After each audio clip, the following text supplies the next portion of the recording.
Bismillahirrahmanirrahim. Assalamualaikum warahmatullahi wabarakatuh. Alhamdulillah.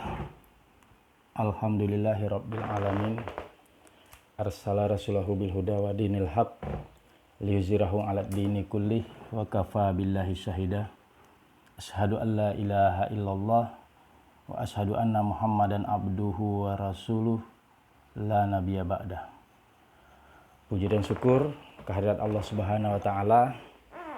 Sampai saat ini kita masih diberikan nikmat iman dan Islam, kemudian diberikan nikmat kesehatan sehingga dapat melakukan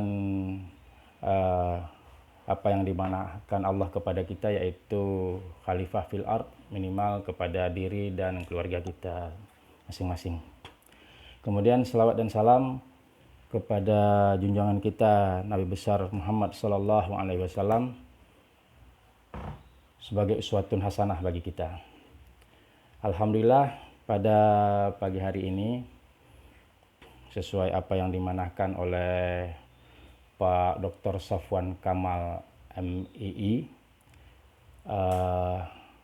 ini merupakan salah satu solusi ya bagi kita mengsikapi kondisi yang ada, karena sering juga memang kita melaksanakan presentasi terputus-putus gitu ya, sehingga apa yang disampaikan tidak dapat utuh kita serap gitu ya. Jadi alhamdulillah pada pagi hari ini saya membuat presentasi ini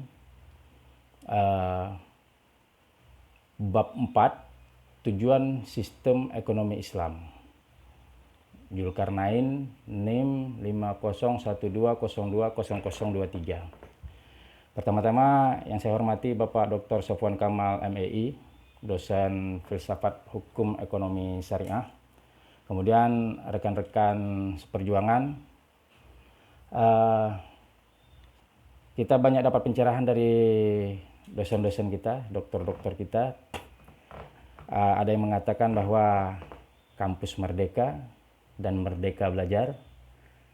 Dan kalau Pak Dr. Safwan mengatakan selamat datang ya di kampus bebas mazhab gitu ya. Nah, jadi oleh sebab itu sebenarnya yang dapat amanah bab 4 ini, tujuan sistem ekonomi Islam, ini ada dua orang. Saya dengan Bu Lina ya, komisaris ya. Nah, tapi karena tadi dasarnya itu adalah bebas mazhab, berarti di sini kita memang babnya boleh sama, judulnya boleh sama gitu ya, tetapi di dalam pembahasan dan stressingnya mungkin ada perbedaan. Oleh sebab itu saya dengan Bu Lina nggak koordinasi apa-apa gitu ya. Nah, tapi mudah-mudahan bisa nanti saling melengkapi, yang demikian ya.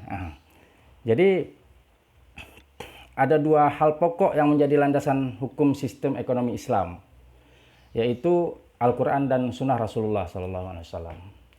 Hukum-hukum yang diambil dari kedua landasan pokok tersebut secara konsep dan prinsip adalah tetap, tidak dapat berubah kapanpun dan di mana saja. Nah, ini konsep ya, tidak dapat berubah kapanpun dan di mana saja. Jadi di sini untuk Al-Quran dan Sunnah itu nggak ada improvisasi ya, karena dia udah sempurna dan lengkap. Kemudian di dalam Al-Quran surat Al-A'raf ayat 128, Allah berfirman yang artinya, Musa berkata kepada kaumnya, mohonlah pertolongan kepada Allah dan bersabarlah. Sesungguhnya bumi ini kepunyaan Allah, dipusakakannya kepada siapa yang dikehendakinya dari hamba-hambanya. Dan kesudahan yang baik adalah orang-orang yang bertakwa. Jadi pada ayat ini Allah mengamanatkan bumi serta isinya bagi manusia untuk menjamin keberlangsungan hidupnya. Dan hendaknya manusia meningkatkan ilmu pengetahuan guna menyimak berbagai fenomena yang ada di bumi. Menurut Monzer Kaf dalam bukunya The Islamic Economy, menjelaskan bahwa ekonomi Islam adalah bagian dari ilmu ekonomi yang bersifat interdisipliner. Dalam arti, kajian ekonomi syariah tidak dapat berdiri sendiri, tetapi perlu penguasaan yang baik dan mendalam terhadap ilmu-ilmu syariah dan ilmu-ilmu pendukungnya, juga terhadap ilmu-ilmu yang berfungsi sebagai tool of analysis seperti matematika, Statistik, Logika, dan Usul Fiqh. Rianto dan Amalia 2010 halaman 7. M. Amanan mendefinisikan ilmu ekonomi syariah sebagai suatu ilmu pengetahuan sosial yang mempelajari masalah-masalah ekonomi rakyat yang diilhami oleh nilai-nilai Islam. Definisi ekonomi syariah berdasarkan pendapat Muhammad Abdullah Al-Arabi 1980-11, ekonomi syariah merupakan sekumpulan dasar-dasar umum ekonomi yang kita simpulkan dari Al-Quran dan Sunnah, dan merupakan bangunan perekonomian yang kita dirikan di atas landasan dasar-dasar tersebut sesuai dengan tiap lingkungan dan masa. Jadi yang pertama nanti kita lihat tujuan ekonomi syariah. Tujuan ekonomi syariah selaras dengan tujuan dari syariat Islam itu sendiri. Maqasid as-syariah, yaitu mencapai kebahagiaan di dunia dan akhirat atau falah melalui suatu tata kehidupan yang baik dan terhormat, hayyah thayyibah. Tujuan falah yang ingin dicapai oleh ekonomi syariah meliputi aspek mikro ataupun makro, mencakup horizon waktu dunia ataupun akhirat. Seorang fuqaha asal Mesir bernama Profesor Muhammad Abu Zahrah mengatakan ada 3 sasaran hukum Islam yang menunjukkan bahwa manusia diturunkan sebagai rahmat bagi seluruh umat manusia.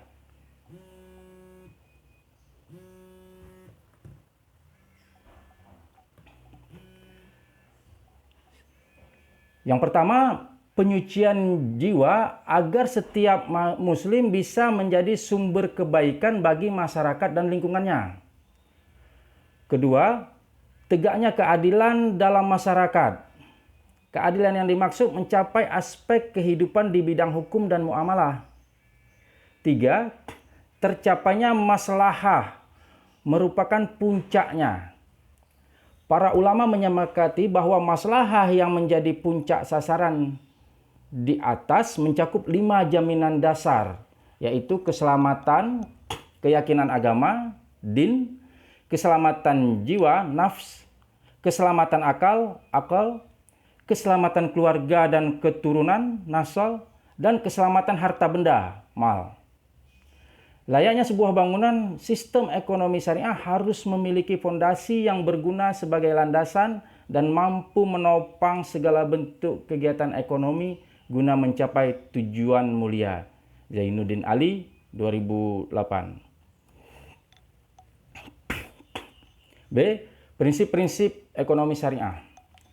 Pelaksanaan ekonomi syariah harus menjalankan prinsip-prinsip sebagai berikut. Sudarsono 2002 105. Berbagai sumber daya dipandang sebagai pemberian atau titipan dari Allah Subhanahu wa taala kepada manusia. Islam mengakui kepemilikan pribadi dalam batas-batas tertentu. Kekuatan penggerak utama ekonomi syariah adalah kerjasama. Ekonomi syariah menolak terjadinya akumulasi kekayaan yang dikuasai oleh segelintir orang saja. Ekonomi syariah menjamin pemilikan masyarakat dan penggunaannya direncanakan untuk kepentingan banyak orang. Seorang muslim harus takut kepada Allah Subhanahu wa taala dan hari penentuan di akhirat nanti. Zakat harus dibayarkan atas kekayaan yang telah memenuhi batas atau hisab. Islam melarang riba dalam segala bentuk. Kemudian, manfaat daripada ekonomi syariah. Apabila mengamalkan ekonomi syariah akan mendatangkan manfaat yang besar bagi umat muslim dengan sendirinya, yaitu mewujudkan integritas seorang muslim yang kafah, sehingga Islamnya tidak lagi setengah-setengah. Apabila ditemukan ada umat muslim yang masih bergelut dan mengamalkan ekonomi konvensional, menunjukkan bahwa keislamannya belum kafah.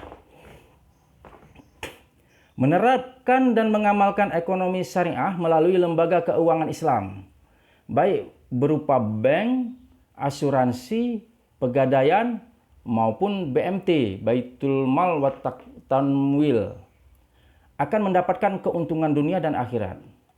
Keuntungan di dunia diperoleh melalui bagi hasil yang diperoleh, sedangkan keuntungan di akhirat adalah terbebas dari unsur riba yang diharamkan oleh Allah Subhanahu wa taala.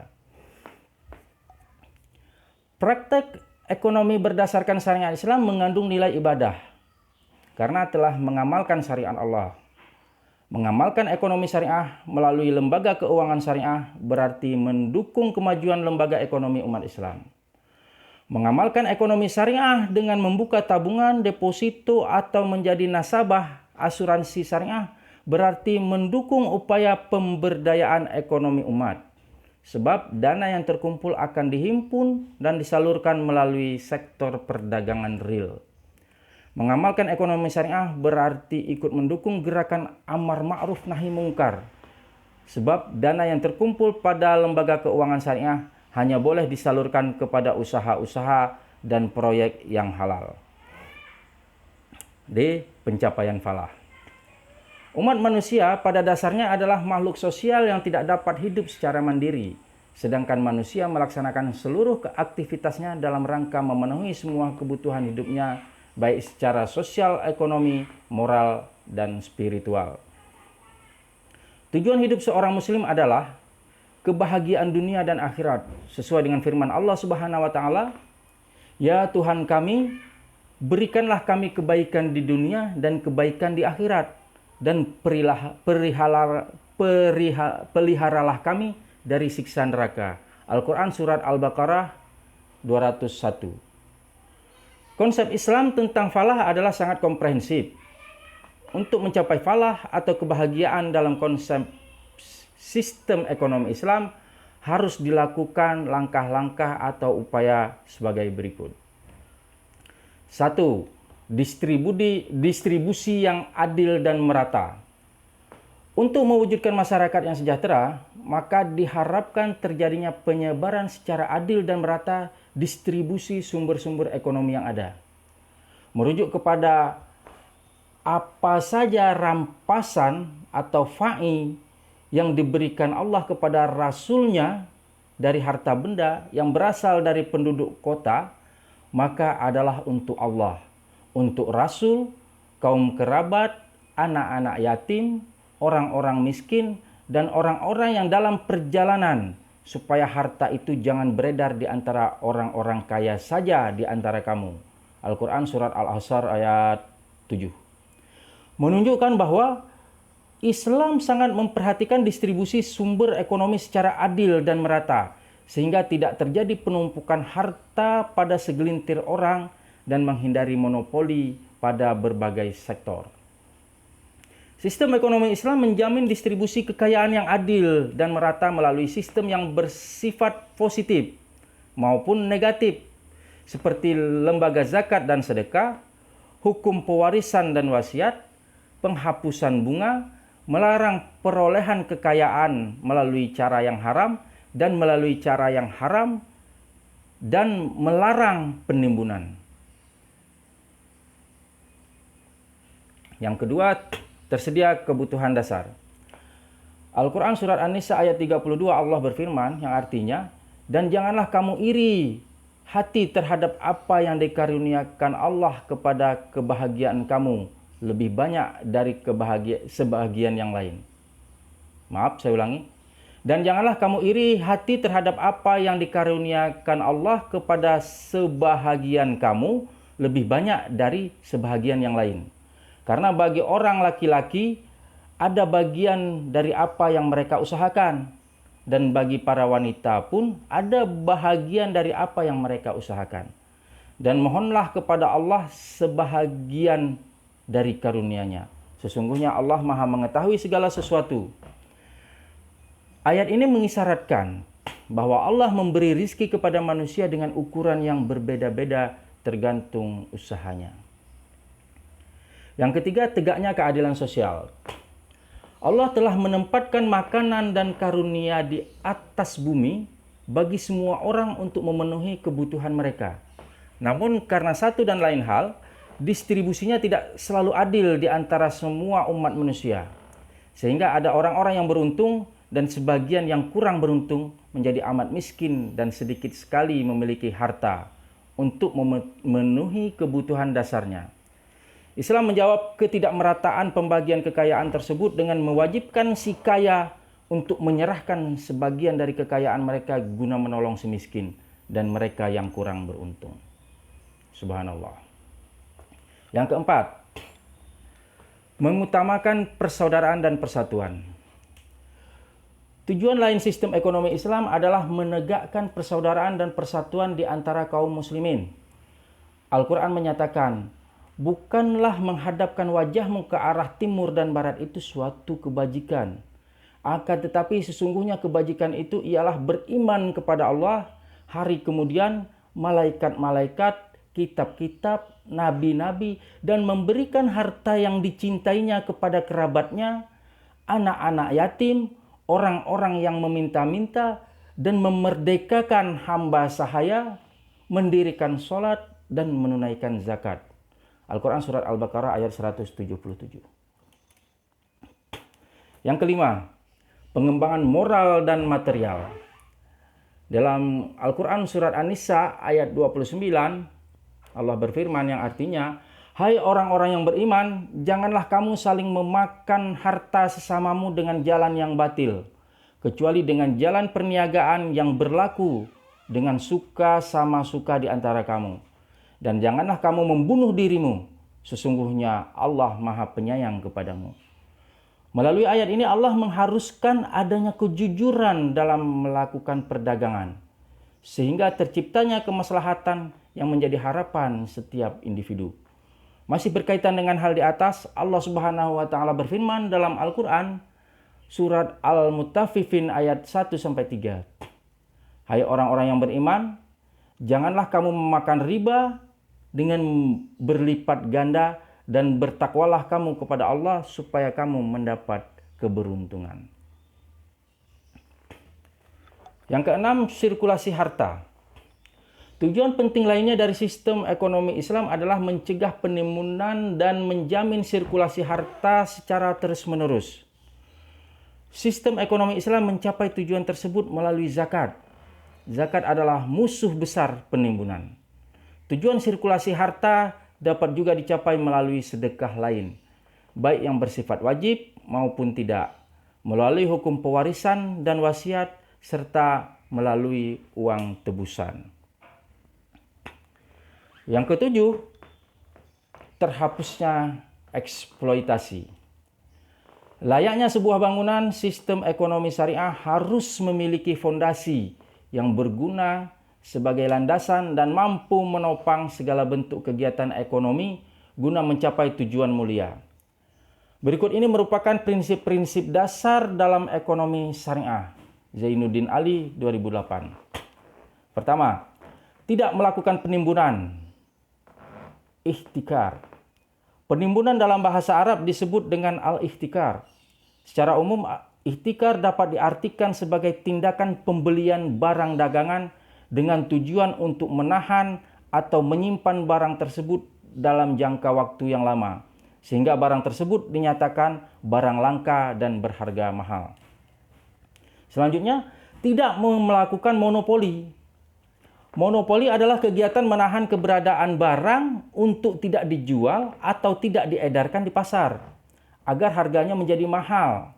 Kegiatan monopoli merupakan salah satu hal yang dilarang dalam Islam. Apabila monopoli diciptakan secara sengaja dengan cara menimbun barang dan menaikkan harga barang. Selanjutnya, menghindari jual beli yang diharamkan. Kegiatan jual beli yang sesuai dengan prinsip Islam, adil, halal, dan tidak merugikan salah satu pihak adalah jual beli yang sangat diridhoi oleh Allah Subhanahu wa taala. Karena sesungguhnya bahwa segala hal yang mengandung unsur kemungkaran dan kemaksiatan adalah haram hukumnya. Dengan diterapkannya prinsip-prinsip dasar dalam ekonomi syariah, diharapkan terhapusnya eksploitasi manusia oleh manusia. Jadi itu kira-kira presentasi saya mengenai bab 4 ya. Di sini mungkin masih banyak kekurangan atau ada yang mungkin agak berbeda gitu ya. Jadi nanti bisa kita lanjutkan di forum diskusi ya. Karena pelajaran kita ini ada kata-kata filsafatnya. Ini saya ambil cuplikan kata-kata filsafat dari Abu Hamid Al-Ghazali. Yang pertama, kecintaan kepada Allah melingkupi hati. Kecintaan ini membimbing hati dan bahkan merambah ke segala hal. Yang kedua, sesungguhnya jiwa yang menjadi terbiasa untuk hal yang Anda biasakan. Yang ketiga, saran itu mudah. Yang sulit adalah menerimanya. Karena itu pahit dalam rasa. Mungkin demikian aja presentasi singkat ini. Lebih kurang 15 menit. Mohon maaf apabila ada kesalahan dan kekurangan. Kepada Allah saya mohon ampun. Astagfirullahaladzim, astagfirullahaladzim, astagfirullahaladzim. Wabillahi taufiq wal hidayah. Assalamualaikum warahmatullahi wabarakatuh.